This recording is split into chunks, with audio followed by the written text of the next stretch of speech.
এই কাহিনীটা আমি যতবারই শুনি ততবারই আমার কাছে নতুন মনে হয়।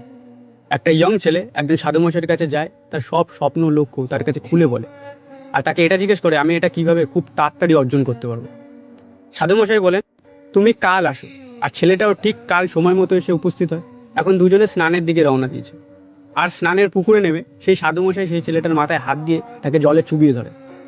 ছেলেটা প্রচুর ছটপট করে, কিন্তু যখন খানিকক্ষণ পর সে উপরে ওঠে সাধুমশাই তাকে জিজ্ঞেস করে তুমি যখন নিচে ছিলে কি চাইছিলে, বড় বাড়ি চাইছিলে? ছেলেটা বলে না। বড় গাড়ি চাইছিলে? ছেলেটা বলে না। তাহলে কি চাইছিলে? বলে এক টুকরো নিঃশ্বাস।